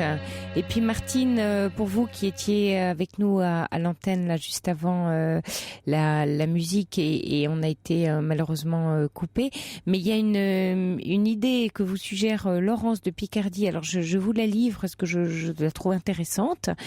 Pourquoi ne pas arriver chez votre ami à l'improviste demain dans la soirée et improviser justement ce réveillon avec lui? Je pense qu'il doit avoir besoin de vous. Après tout, c'est un très bon moyen d'être fixé sur son réel ressenti. Vous risquez d'être surprise. Allez-y. Oui, Martine, après tout, si vous le sentez, peut-être que ça peut être effectivement une bonne idée. Et puis un très joli mail de Libellule que j'avais envie de partager avec vous, chers auditeurs, parce qu'il nous concerne tous, et qui nous dit, et voilà, nous attaquons la dernière journée de l'année 2012, c'est vrai, voilà, minuit 30, 0h30, donc du 31 décembre 2012, année 2012 qui a compté pour chacun d'entre nous son lot de joie et de peine. Je présente tous mes vœux de bonheur pour 2013 aux animateurs et à l'équipe de votre émission. Merci les Bilules qui m'apportent beaucoup et je souhaite qu'elle continue le plus longtemps possible. Et bien nous aussi. Mes vœux vont également à tous vos fidèles auditeurs. Merci Libellule pour vos bons vœux. À nous également de vous les souhaiter pour cette future, on va dire, nouvelle année puisque ce sera demain soir en direct sur Europe 1. Anne, vous êtes là ? Oui. Oui, bonsoir Anne. Bonsoir. Merci de me prendre en ligne parce que vraiment j'avais besoin de vous parler. Oui. Je vis une situation très particulière et en même temps assez commune dans la mesure où ce soir je viens d'avoir une rupture très très difficile après 8 années d'une relation très particulière, un peu hors du commun, dans la mesure où j'ai eu donc une liaison plusieurs fois interrompue par les infidélités de mon conjoint. C'est un homme qui a 41 ans, j'en ai 20 de plus, bientôt. Donc, ça a été au début une très grande passion pendant plus de 3 ans. Et puis, petit à petit, il y a eu des anicroches, on va dire, de sa part, c'est-à-dire que il trouvait d'autres personnes avec qui il avait des liaisons très courtes, 15 jours, puis il revenait, puis ensuite, au bout d'un an, c'était une autre jeune femme, c'était 3 mois, etc., jusqu'en 2011. L'été 2011, il est parti en vacances avec sa fille, parce qu'il a une petite fille avec une femme avec laquelle il ne vit pas, donc déjà ça c'est très compliqué, parce qu'il n'a jamais vécu avec elle. Et donc, dans son club de vacances, il a rencontré une personne plus âgée que moi. Évidemment, il est sorti avec elle. Et à son retour de vacances, il m'a juré que c'était terminé, que c'était une fantaisie de vacances. Alors que dans la réalité des faits, il a continué à la garder comme maîtresse, sans que j'en sache rien, jusqu'en septembre dernier. Oui.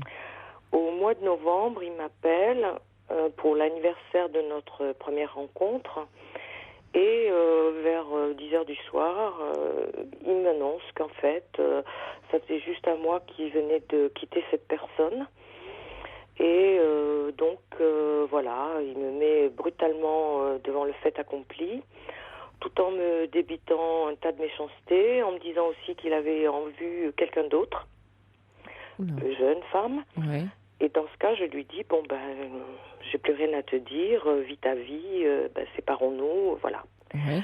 Bien entendu, tant de temps après, il me téléphone, il me dit, non, cette nana, elle est nulle, elle est moche, elle est mal habillée, elle n'est pas comme toi, de toute façon, c'est une conne, donc je la reverrai pas, je reviens, si tu me manques, etc. Donc, nous avons repris notre relation, donc, fin novembre. Et dites-moi, Anne, quand il vous a dit ça, vous avez pas un peu tilté quand même? C'est pas super. J'ai tilté, effectivement, parce que c'était pas la première fois. Ah ouais? Et parce que c'est quelqu'un qui érige le mensonge en ligne de conduite. Oui, puis la façon dont il parle des femmes aussi, enfin. Aussi. Oui. Alors, de temps en temps, par exemple, moi, il me dit « toi, tu es vieille ». Charmant. D'autres moments, c'est charmant. Oui. Il me dit de toute façon, toi, t'es ridée, tu fumes trop. Bon, c'est vrai que je fume. Oui, bon, mais enfin, il a choisi d'être avec vous aussi, hein. Voilà. Enfin, vous voyez. Alors, bon, par parenthèse, et puis dans l'instant d'après, quand je me déshabille, il me dit « Ah, mais vraiment, tu as un corps, c'est mieux que les nanas de 20 ans ou de 30 ans, j'en ai vu qui ont des seins qui pendent, qui n'ont pas de poitrine. » Enfin, vraiment quelque chose d'assez grossier. Oui, et c'est il la a classe, un langage, justement, très grossier, très vulgaire. C'est quelqu'un qui est aussi bisexuel, il faut le savoir. Qui, avec moi, ne s'en cache pas. Qui continue ses pratiques de façon, on va dire, irrégulière, mais néanmoins quand ça l'arrange. Et donc là, il m'annonce ce soir, tout à trac. D'abord, bien demain, je viens avec une galette et une bouteille de champagne. Et je lui dis, ah bon? Je dis, mais écoute, là, je regarde un film, on se rappelle après. Et l'instant où il me rappelle, il me dit, ah, ben, de toute façon, j'ai quelque chose à te dire. J'ai rencontré quelqu'un il y a un mois. Alors là, j'étais sidérée. Je lui dis, ah bon, mais quel genre de personne c'est? J'espère quelqu'un de jeune avec qui tu vas avoir enfin des projets. Il me dit, non, elle a 58 ans. Alors là, je comprends plus. Donc, j'étais effondrée. D'abord parce que je vois mal comment quelqu'un de cet âge-là peut avoir quelque attrait que ce soit, mis à part l'attrait de la nouveauté. Oui, mais là, enfin, Anne, il vous balade, cet homme-là, quoi. Absolument. Il vous balade. Enfin, c'est un peu monstrueux, quand même, ce que vous nous racontez là. Oui, mais c'est la stricte vérité. Alors, oui. Mais je veux bien vous croire, mais c'est sûr. Pire que tout, c'est que l'année dernière, en novembre, j'ai reçu ses parents ici pour un dîner, un très très bon dîner. Et à cette époque-là, j'ignorais qu'en parallèle, il avait quelqu'un d'autre. Mais Anne, avec tout ce que vous savez depuis quelques mois, là, on va dire, allez, depuis novembre, enfin, qu'est-ce qui fait chez vous que vous continuez à accepter cet homme-là dans votre vie? D'abord parce que au départ de notre relation, c'est quelqu'un à qui j'ai confié énormément de choses que je n'ai même pas dit en thérapie. À savoir que j'ai été violée quand j'étais beaucoup plus jeune. Deuxièmement, il sait très bien que j'ai été en dépression à plusieurs reprises, que j'ai donc été suivie pour ça, que j'ai fait une thérapie pendant 10 ans, thérapie analytique avec quelqu'un de très coté sur la place de Paris, dont je ne donnerai pas le nom. C'est dommage que vous n'ayez pas confié les choses les plus importantes, mais bon, parce que pour avancer... Oui, enfin mais bref. C'est-à-dire que cette personne qui s'est occupée de moi, j'ai cessé de la voir peu après avoir rencontré cet homme, c'est-à-dire au début où tout allait bien. Donc il y a un changement de transfert. Où c'était une grande passion. Oui. Mais vous avez transféré votre travail avec votre analyse sur cet homme, a priori, hein, c'est ça? Plus ou moins, dans la mesure où lui aussi, c'est quelqu'un qui est passé, alors là, par des états bien pires, c'est-à-dire plusieurs tentatives de suicide, plusieurs séjours en hôpital psychiatrique, parce que justement, c'est quelqu'un qui a été adopté, qui n'accepte pas, on va dire, le fait qu'il soit métis.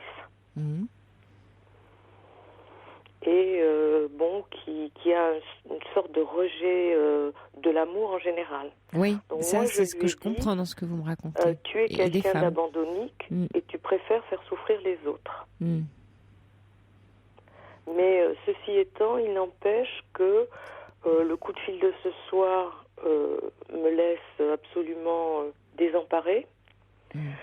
D'abord parce que pour terminer le coup de fil, il me dit « Mais si tu veux, on se voit demain, je viens chez toi et on fait l'amour pour la dernière fois. » Je trouve ça le summum de la manipulation et de l'horreur. Oui, c'est assez cynique.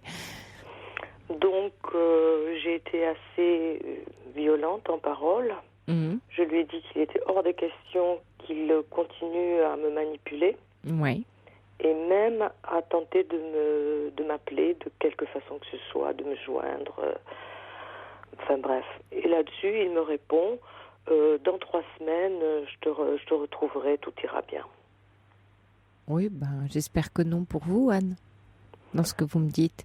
Alors j'entends bien que c'est compliqué parce qu'il y a sûrement quelque chose qui a dû se jouer, vous voyez, entre le moment où vous avez lâché votre thérapeute et vous l'avez rencontré. Quand vous dites que vous lui avez confié des choses de votre vie et pas anodines, et même un trauma énorme qui n'a pas été confié en thérapie, vous voyez, vous avez lié quelque chose de votre être, de votre vécu à cet homme, et donc c'est sans doute ça. Quand je vous disais mais pourquoi vous l'avez pas quitté avec tout ce qu'il vous a fait, c'est qu'il y a sûrement ici un transfert qui se joue, que vous alliez au bout du bout à chaque fois, parce que il a, comme s'il détenait, vous voyez, une mallette secrète avec un morceau de vous dedans.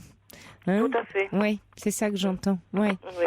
Et ça, Anne, vous voyez, non, en fait non. Enfin, c'est-à-dire que vous avez fabriqué ça sans doute dans votre croyance et votre lien à lui, mais il détient rien. Ok, bien sûr, vous lui avez confié quelque chose de votre histoire, mais il peut rien en faire. Ça reste à vous. C'est ça que je voulais vous dire. Vous l'avez pas perdu. Donc il part pas avec, il est pas détenteur. Vous voyez, justement, c'est pas une mallette pleine de vous. Ça reste à vous. Il se trouve que vous l'avez confié pour pouvoir le partager, mais c'est pas pris.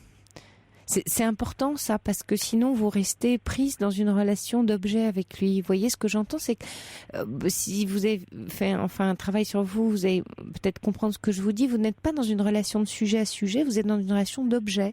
C'est-à-dire qu'il use et abuse de vous, et d'ailleurs de ses autres relations, des rencontres qu'il fait, des femmes, éventuellement des hommes, comme des objets. Donc un objet, vous savez ce que c'est, hein, ça se prend, ça se lâche, ça se pose, ça se jette, ça se répare, ça se repose à un endroit, enfin c'est quand je veux, où je veux, mais un sujet, c'est faire avec ce qu'est une personne, ses ressentis, ses émotions, la respecter dans ce qu'elle est, ne pas la bousculer, prendre soin, écouter, enfin c'est juste rien à voir, quoi.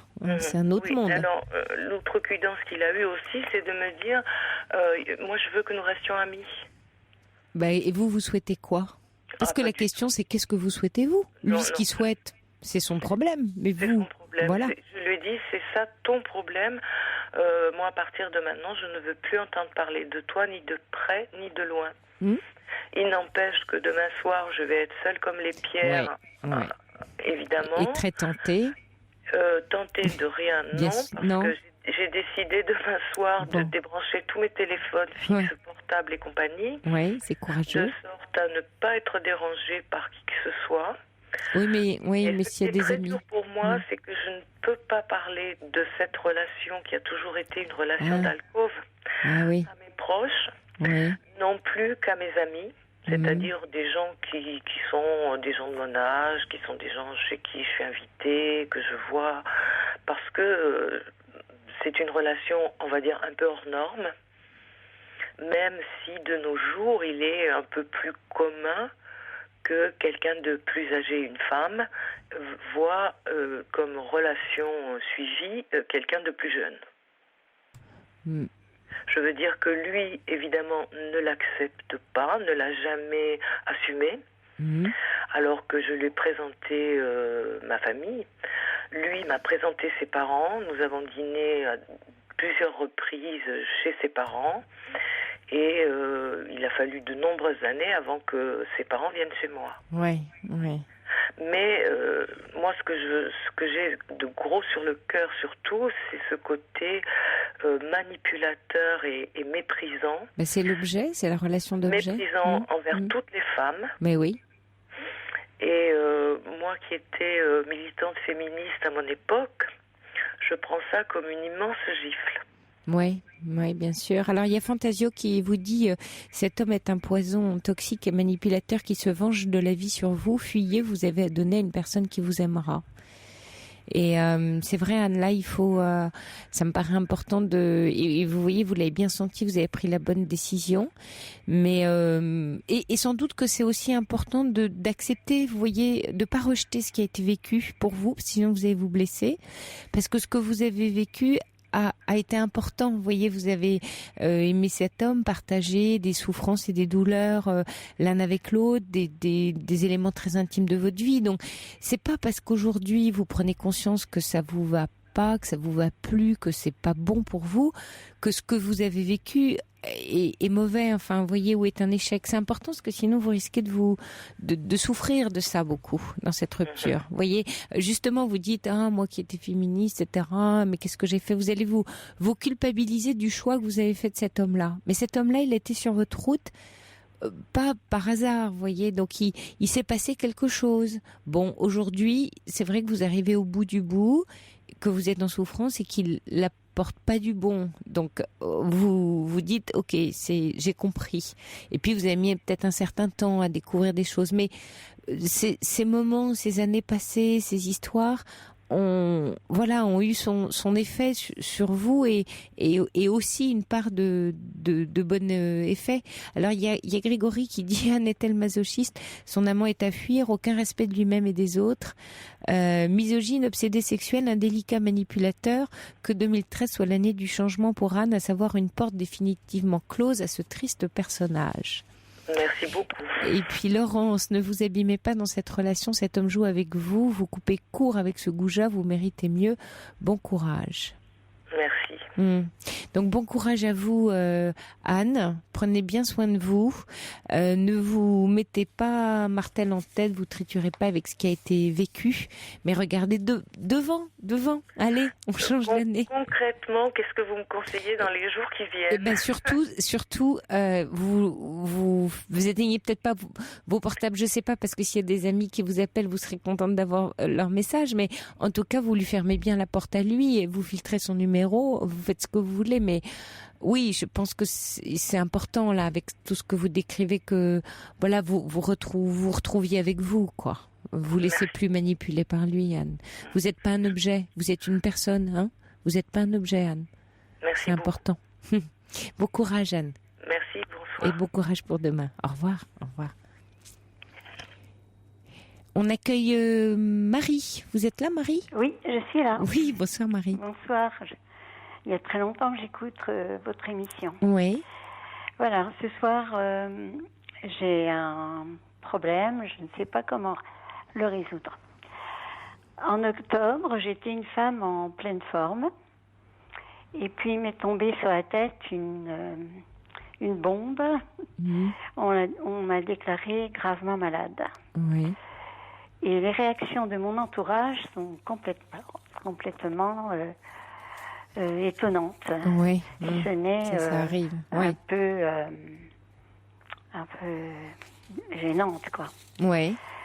Voilà, donc j'essaie de comprendre, mais je vous demande de m'aider, si c'est possible. Oui. J'ai heureusement beaucoup d'amis qui passent et qui m'aident, mais par contre, du côté de mes enfants et de mes petits-enfants, c'est une aide un peu retenue, où c'est le silence.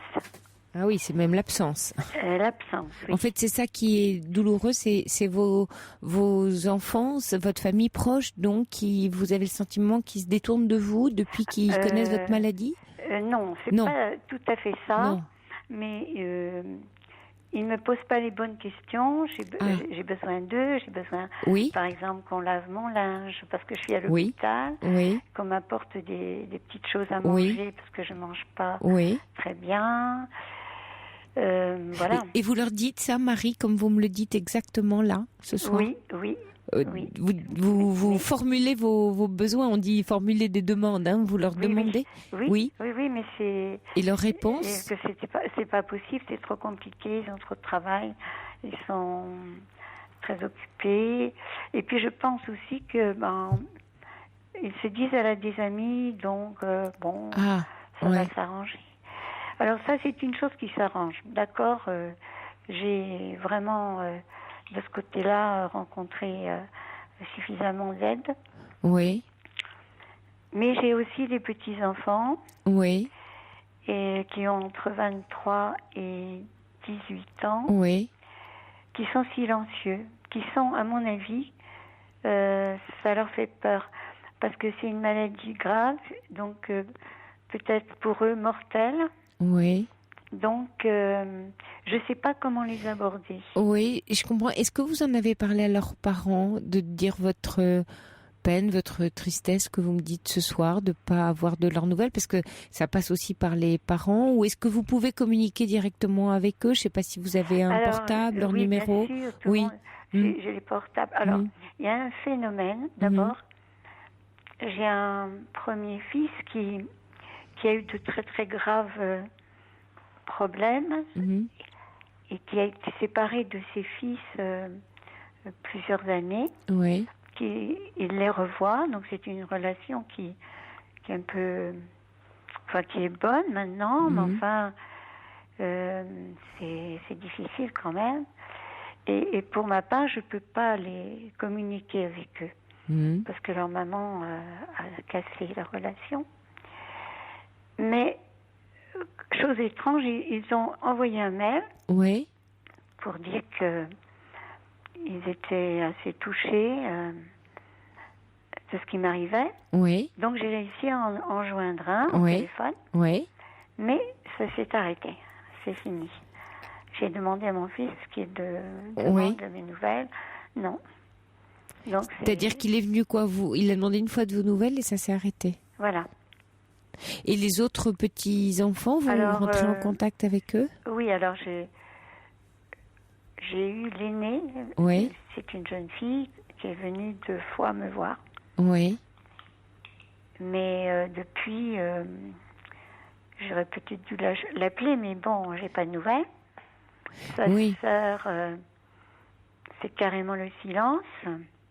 Et Marie, alors je vous pose peut-être une question qui n'a pas lieu d'être, mais pour comprendre, est-ce que éventuellement ce serait envisageable avec le soutien bien sûr d'amis ou de vos enfants de réunir tous vos petits-enfants là, par exemple pour l'épiphanie, autour d'une galette, si c'est pas trop fatigant pour vous, compte tenu de votre maladie, pour les voyez de créer un événement un petit peu festif, de réunion de famille, et de vous faire aider bien sûr pour ça, mais que ce soit, je sais pas, chez vous si c'est possible et que tout le monde vienne, pour établir, voyez, ce contact de visu, que le lien puisse se faire avec de l'affect, avec de l'émotion autour de vous. Peut-être que du coup ils peuvent avoir envie et ça crée un lien entre eux aussi, voyez, grâce à vous, parce que vous êtes voilà l'aïeul d'une famille. On est dans une période de l'année où il y a des rituels et ça permet de le faire. Et voilà, une galette des rois partagée en exprimant le plaisir que vous avez de les voir, que pour vous c'est important. Peut-être que ça peut, voyez, rassurer, aider, n'être pas quelque chose de pesant autour de la maladie, mais d'un rituel un peu festif. Mais je serai en pleine chimio. Là, au début janvier. Non, mais ça va durer pendant peut-être 2 mois, je ne sais pas. Je peux pas rentrer dans ma maison. Et puis ils veulent pas aller voir ma maison, elle est fermée. Ah zut.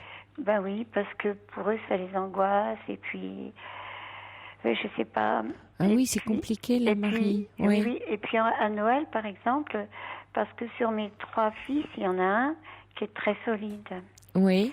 Alors je lui ai dit, puisque jusqu'ici c'était moi qui organisais Noël, c'est maintenant, c'est toi qui vois si tu peux faire. Oui. À ma place. Oui. Donc il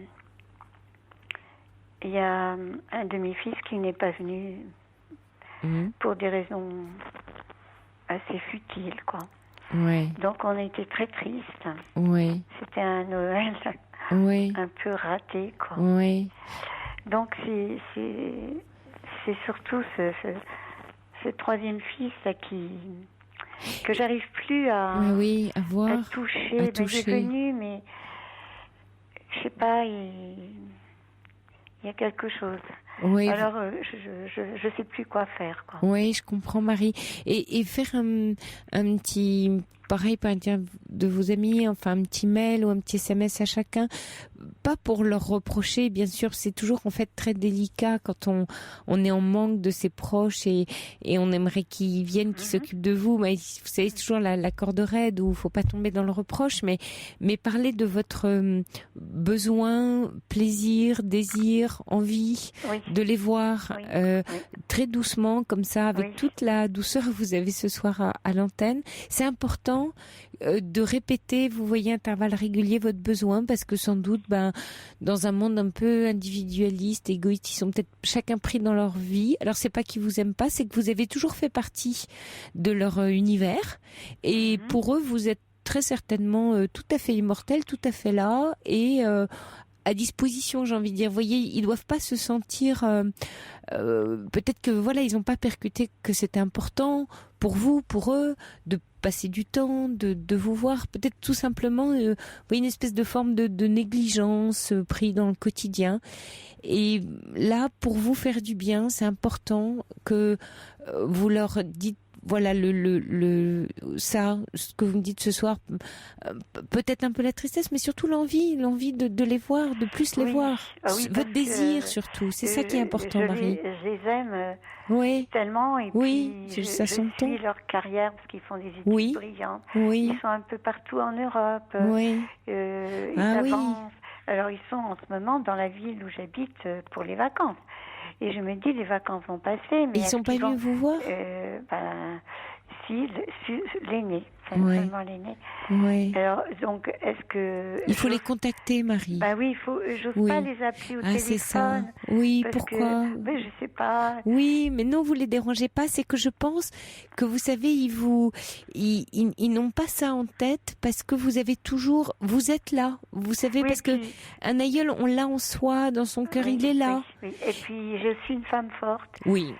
Oui. Je suis une femme... Oui, alors on pense que vous avez besoin de personne. C'est malheureusement le revers de la médaille. J'ai beaucoup pleuré. Ils ne se rendent pas compte. Mais non, ils ne se rendent pas compte. Parce que je me suis dit parfois, mais c'est pas possible. Je leur ai tellement donné, tellement. Et puis finalement, ils me laissent tomber là où j'ai tant besoin. Oui. Et c'est votre besoin là qu'il faut aller chercher, Marie, et donc rentrer en contact avec eux, essayer de faire ce que vous me dites là, et je suis touchée de vous entendre ce soir. Il faut vraiment que vous fassiez en sorte que votre besoin soit écouté. Laissez tomber la femme forte qui assure et tout. Osez, parce que là vous n'osez pas. Il faut que vous osiez là. Vous voyez, ils seront peut-être très heureux, Marie, en plus. Vous serez étonnée. Je pense, oui, mais voilà, ils sont occupés, ils ont leurs copains. Oui, c'est pas grave, Marie. Non, ne pensez pas à ça. Osez. Oui, parce que vraiment, il me manque trop. Oui, vous voyez, alors ce qui dit la maladie fait peur, elle renvoie l'autre à sa propre faiblesse. Voilà, oui. Mais sans doute, ils sont maladroits, vos proches savent pas comment vous approcher, mais ne perdez pas espoir, gardez confiance, il faut parfois du temps. Prenez soin de vous, meilleurs vœux de santé pour 2013. Oui, meilleurs vœux, Marie, et surtout, osez et appelez-les. D'accord? Merci. Bon courage à vous. Oui, merci.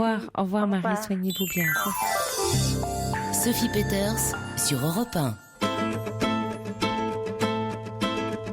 On se réveille chacun comme on s'est endormi.